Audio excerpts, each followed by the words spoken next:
Hi guys, happy last speech of the course. A little pre-speech intro.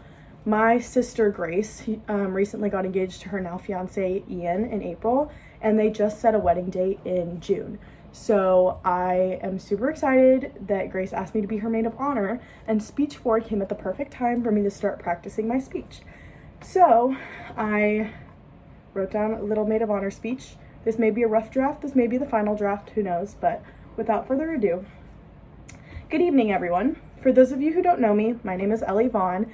I am the bride's sister. Not only do I have the honor of being Grace's little sister, but I also have the honor of being her maid of honor. So, without further ado, here's my maid of honor speech for her. In this maid of honor speech, I would love to highlight how Grace has been an incredible sister and her beautiful journey with Ian, and I will do some of that. But I also want to tell you the truth behind what the maid of honor sister relationship could really be like.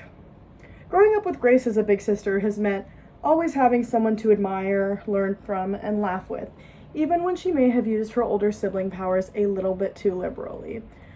For example, one of many stories of when I was maybe a little bit too obedient to my older sister, I would just do things she asked me without questioning it. And one time, we were in our little downstairs kitchen area in our house when I was, probably 10, my sister was 13, and we used to have one of those sinks that had the hose thing that you pull out and spray, and Grace told me to put it in my mouth.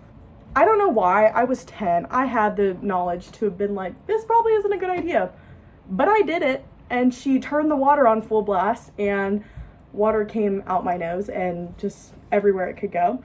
So that's just one example of the way that I paid attention to her and listened to her even when it probably wasn't for the best. Grace has always been someone I've looked up to, and as Amy Lee once said in her book, The Sister's Book, having a sister is like having a best friend you can't get rid of. You know, whatever you do, they'll still be there. And trust me, I have tried to get rid of her a few times. But Grace was the first child, the first grandchild, the first niece. She was just the first child in our extended family. So not only was she constantly treated like a princess, but she was also the first to do basically everything. She was the first to learn how to ride a bike, the first one to go to prom, and the first person to learn how to drive a car in our family, well, of the children. And I got to learn all of these things by watching her. Grace was more than just a trailblazer. She was generous, patient, and always willing to guide me, even if she pretended to be annoyed sometimes. I know deep down, she was really grateful to have me following her around. One thing that never changed was that she always had a huge heart and a way of making everyone around her feel loved and included, especially her nosy little sister. When Grace and Ian started dating in high school, I could tell this one was different. Grace had had a few boyfriends in the past, and her and Ian just seemed like a much better fit for each other. It was really cool to see such a great example of love at such a young age. They started dating senior year of high school, as most of you know. And while there was one break somewhere in their sophomore year that none of us really count, they dated basically all through college, long distance. As most of you probably know, Grace went to college at Texas A&M and Ian went to Notre Dame in Indiana. And then, not only that, they did long distance for 4 years, and when they graduated, Grace got a job in Indiana and Ian got a job in Texas. So, finally, this wedding is the end of, I think we're going on 5 or 6 years of lots of long distance. And watching them grow together, especially in such trying circumstances, has shown me what true partnership looks like. And it's one full of mutual respect and unwavering support for each other. Not to mention, they have a pretty good shared sense of humor. It's obvious to everyone who knows them, they bring out the best side in each other, and they truly belong together. Grace and Ian deserve a lifetime filled with laughter, honesty, and unconditional love. And you can best believe I will be there for most of it. As their designated third wheel, I'm always near enough to them. I have every confidence that they'll build a beautiful life together full of joy and resilience. Their love reminds all of us that real love is out there, and when you find it, everything else will fall into place, no matter the trying circumstances.